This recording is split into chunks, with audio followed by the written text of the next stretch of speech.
অনেক দিন পর বেশ লাগছে বন ভ্রমণ। মাঝে মাঝে কাজের ফাঁকে এইসব জায়গায় এলে মন খুব ভালো লাগে। শুদ্ধ বাতাস, মাটির সোনার গন্ধ, পাখির কলতান, আহা।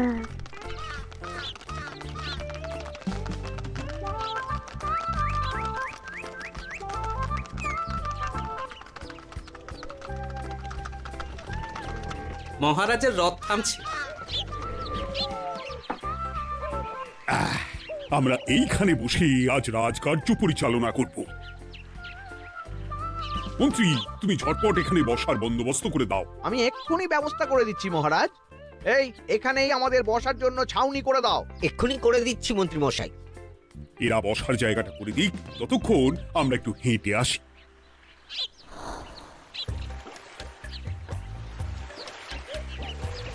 সকালবেলা হাঁটা শরীরের পক্ষে খুব ভালো মহারাজ।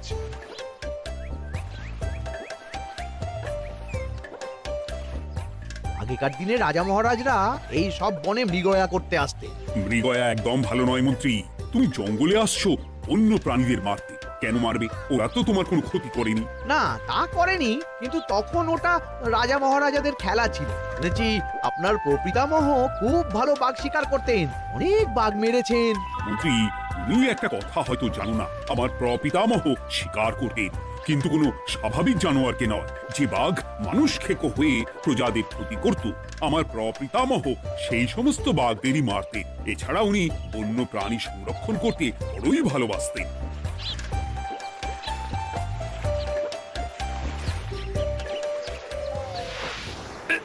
উফ, এটা আবার কি? এই এটা আবার কোথা থেকে উড়ে এলো? কোথাও তো ঝড় হাওয়া কিছুই নেই। একটা ধাঁধা মহারাজ, এই কাগজে লেখা। ধাঁধা? পড়ো দেখি। জোয়ার ভাটা প্রভুর খেলা, ভাটা হবে হলে বেলা, ভাটা হলেই দেখা যাবে লাল রঙের এক পাথর পাবে, নদীর ধারে গর্ত করে যত্নে সাজাই কলস ভরে, হেথায় হোথায় ছড়িয়ে যাহা অন্ধকারে জলে তাহা, ঢুকলে চক্ষু ঝলসে যাবে, হাতের কাছে ঘন্টা পাবে, ঠিক ঘন্টা বাজলে পরে পড়বে ঝরে থরে থরে, ঘন্টা যদি হয় ভুল যেন তুমি হারাবে কুল, ঠিক ঘন্টা চিনতে হলে নকশা দেখো চক্ষু খুলে, সিন্দুক দেওয়ালে হাত দাও আসল ঘটনা জেনে নাও। ওরে বাবা, খুব দীর্ঘ ধাঁধা। তা মন্ত্রী, তুমি কিছু বুঝলে? এটা একটা গুপ্তধনের নকশা। এর মধ্যে গুপ্তধন কোথায় আছে তার একটা ধারণা দেওয়া আছে। গুপ্তধন? ওটা আমাকে পেতেই হবে, পেতেই হবে। দেখি দেখি একবার কাগজটা দাও।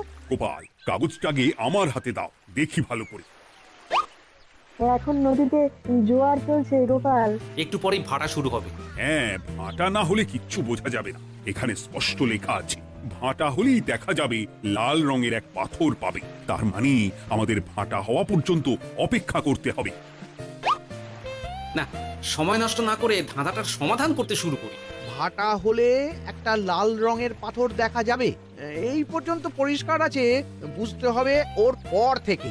করো গোপাল, চলো আমরা সবাই বুদ্ধি লাগাই।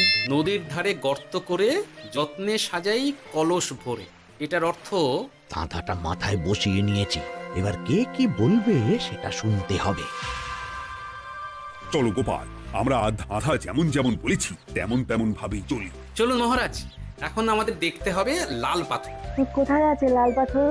চলো চলো সবাই, চোখ কান খুলে আমরা নদীর পাড় ধরে হাঁটি। আমি একটু তফাতে হাঁটি। গুপ্তধন আমাকে একা পেতে হবে। ভাটা হলেই দেখা যাবে লাল রঙের এক পাথর পাবে, আমাকে চোখ কান খোলা রাখতে হবে। লাল পাথর, নদীর চড়ায় লাল পাথর দেখতে হবে। লাল পাথর, লাল পাথর। ওটা কি? এই তো লাল পাথর, লাল পাথর। ওরা অনেকটা এগিয়ে গেছে, ওদের আমার দিকে নজর নেই। এই সুযোগ, এই সুযোগ, একা একা গুপ্তধন নিয়ে পালাবো।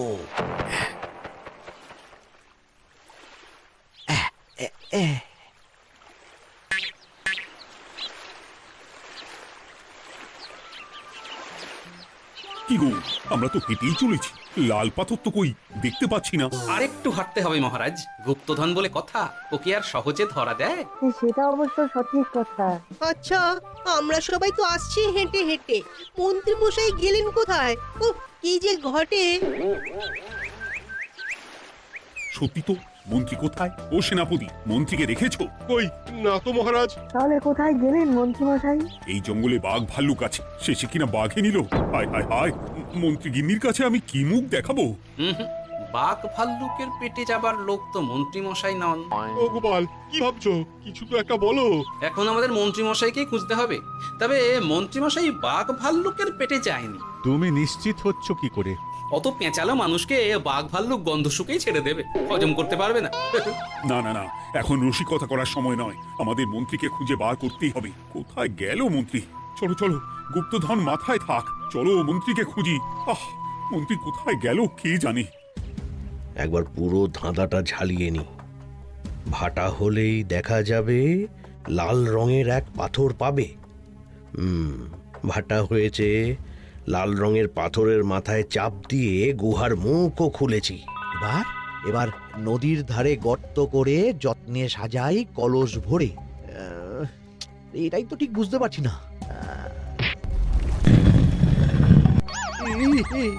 এই রে, এবার কি হবে? হ্যাঁ মহারাজ, কোথাও একটা আওয়াজ হলো। এই, আওয়াজটা কোন দিক থেকে হলো? চলুন সামনে এগিয়ে যাই। আমার মনে হয় আওয়াজটা সামনের দিক থেকে এলো। আমারও তাই মনে হলো। তবে কি মন্ত্রী মশাই লাল পাথরের হদিশ পেয়ে গেছেন? আমাদের চোখে পড়লো না, অথচ মন্ত্রী মশাই চোখে পড়ে গেল। আসলে আমরা কথা বলতে বলতে গেছি, তাই নজরে পড়েনি। মন্ত্রী মশাই একা একা আমাদের পেছন পেছন আসছিলেন। উনি ইচ্ছে করেই আমাদের পেছনে পেছনে আসছিলেন। নিজে একা গুপ্তধন নিয়ে যেতে চেয়েছিলেন, এখন কোথায় আছেন কে জানে।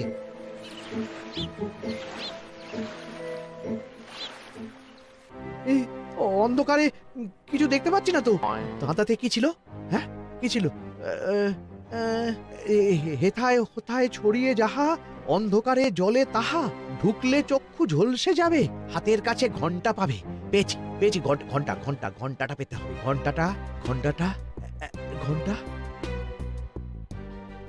ভাটা হলেই দেখা যাবে লাল রঙের এক পাথর পাবে, নদীর ধারে গর্ত করে যত্নে সাজাই কলস ভরে, হেথায় হোথায় ছড়িয়ে যাহা, অন্ধকারে জলে তাহা, ঢুকলে চক্ষু ঝলসে যাবে, হাতের কাছে ঘন্টা পাবে। ঠিক ঘন্টা বাজলে পরে পড়বে ঝরে থরে থরে, ঘন্টা যদি হয় ভুল যেন তুমি হারাবে কুল। ঠিক ঘন্টা চিনতে হলে নকশা দেখো চক্ষু খুলে, সিন্দুক দেওয়ালে হাত দাও, আসল ঘটনা জেনে না। এবারে ভালো করে ঠান্ডা মাথায় ভাবতে হবে। ভাটা হলেই দেখা যাবে লাল রঙের এক পাথর পাবে। সেই লাল পাথরটাই তো খুঁজে পাওয়া যাচ্ছে না, অথচ মন্ত্রী মশাই খুঁজে পেলেন। আওয়াজটা কোথা থেকে আসছিল? এই কাছে পিঠে এই কোথা থেকে আওয়াজটা আসছিল।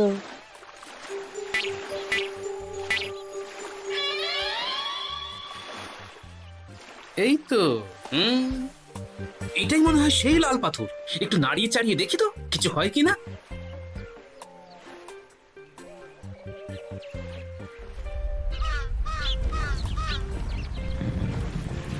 এই তো, কাজ হয়েছে।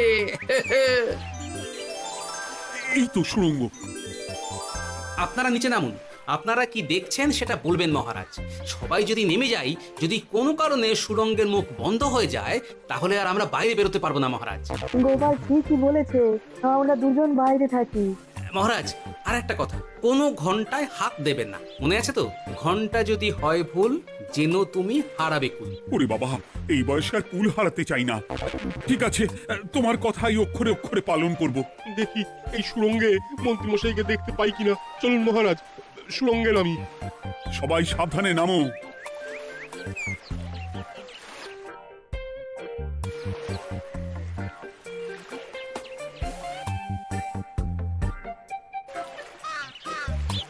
মহারাজ, ওখানে কি কি দেখতে পাচ্ছেন? ওখানে কি মন্ত্রী মশাই আছেন? না গোপাল, মন্ত্রীকে এখনো দেখতে পাইনি, শুধু আমি এখানে অজস্র পাথর দেখতে পাচ্ছি। পাথরে পাথরে ছয় লাভ, ছোট বড় অজস্র। পাথরগুলো বড় অদ্ভুত, কিরকম কিরকম মানুষ মানুষ গড়ন। লম্বা বেঁটে হরেক রকম। মানুষ মানুষ গরম, সেটা কিরকম? আর কিছু? কোনো কলসি কি দেখতে পাচ্ছেন? কলসি তো দেখতে পাচ্ছি না।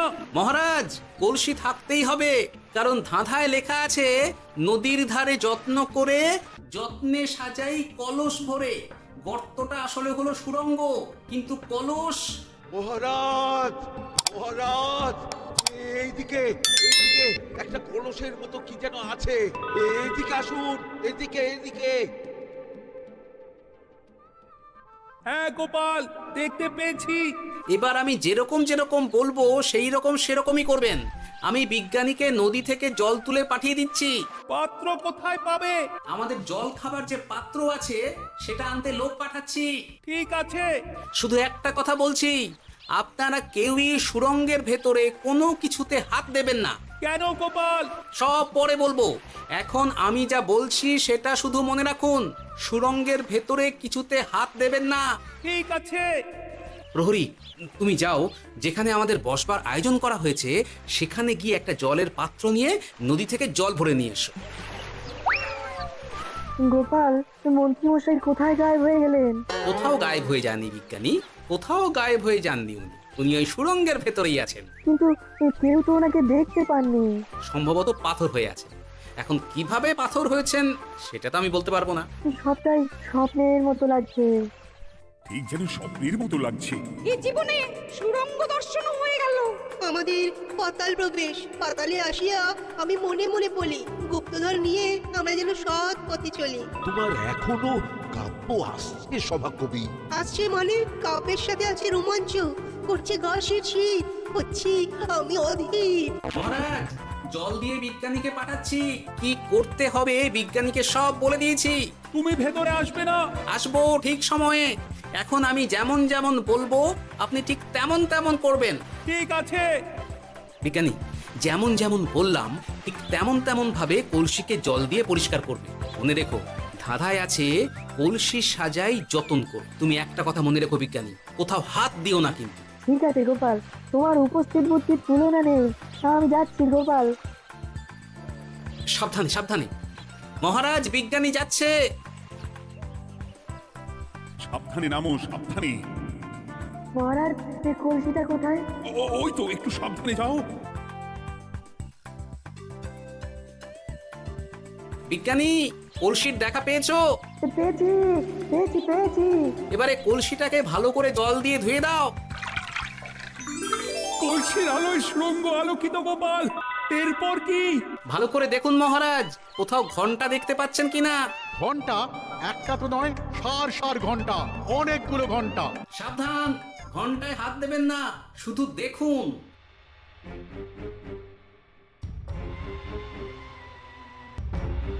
মহারাজ, আমরা গুপ্তধনের খুব কাছে চলে এসেছি। তাই নাকি? কি মজা কি মজা, এবার খাবো ক্ষীরের গজা। আহ, সভাকবি চুপ করো, এখনো আমরা গুপ্তধন পাইনি। বাবার মুখে দাঁড়িয়ে। সবগুলো তারা আঁকা। বিজ্ঞানী, কোন ঘন্টায় চাঁদের নকশা করা আছে কি? একটু দেখে বলো না। আমি আতস কাজ নিয়েই দেখছি, সব ঘন্টাতেই তারা আঁকা। খবরদার, কোনো ঘন্টাকেই ছোঁবে না। ঠিক আছে, কোনো কিছু না ছুঁয়ে আমি দেখছি। পেয়েছি গোপাল, চাঁদ আঁকার ঘন্টা পেয়েছি। ওই ঘন্টাটা বাজাও, বাজাও।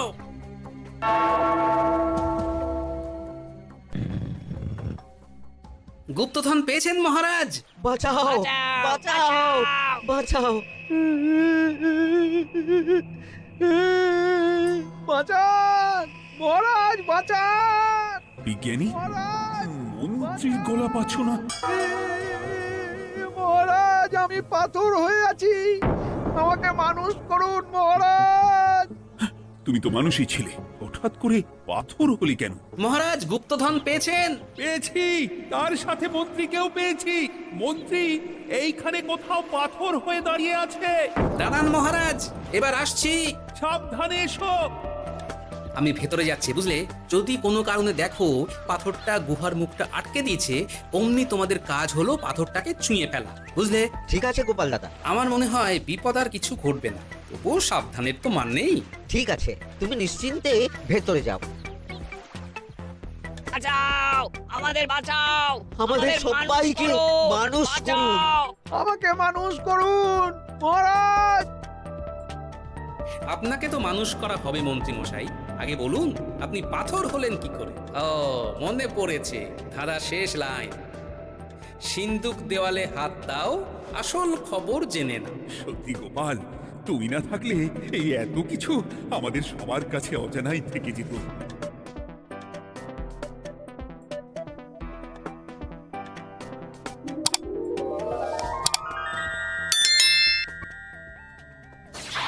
ধন্যবাদ আমাকে মুক্ত করার জন্য।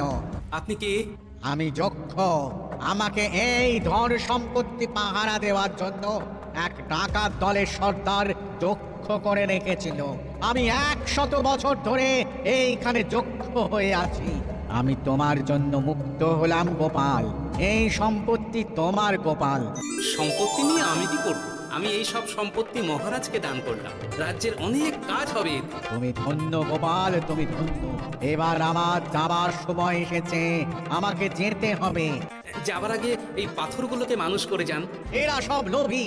আমি আমার সীমিত ক্ষমতায় এই গুপ্ত ধনের ধাঁধাকে এখানে যারাই ভ্রমণ করতে আসে তাদের হাতে তুলে দিই, কিন্তু কেউ এই ধাঁধার সমাধান করতে পারে না।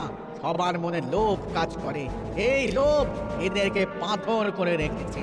পাথর হলো কি করে? একটা মানুষ এসে বুক ভরা লোভ নিয়ে আধা পুরো না জেনে পাথরে হাত দিলেই সে পাথর হয়ে যাবে। আমাদের ভুল হয়েছে, আর লোভ করবো না। বাঁচাও, আমাকে মুক্ত করে দিন, আমার খুব ভুল হয়েছে মহারাজ, মুক্ত করে দিন আমায়। তুমি এখানে আগে এসেছিলে, তাই তো আগে এসে ভাবলে নিজেই একা একা গুপ্তধনকে হরপ করে দেবে। এদিকে তোমাকে না দেখতে পেয়ে আমাদের কত চিন্তা হচ্ছিল। যারা লোভী তারা কারো কথা ভাবে না, শুধু নিজের কথা ভাবে। আমাকে আর একটা সুযোগ দিন, আমি আর লোভ করব না মহারাজ। তোমার কথার কোনো দামই নেই।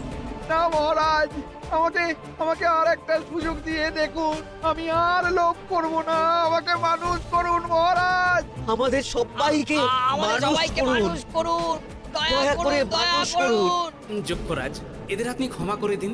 ঠিক আছে, তোমাদের আবার মানুষ করে দিচ্ছি।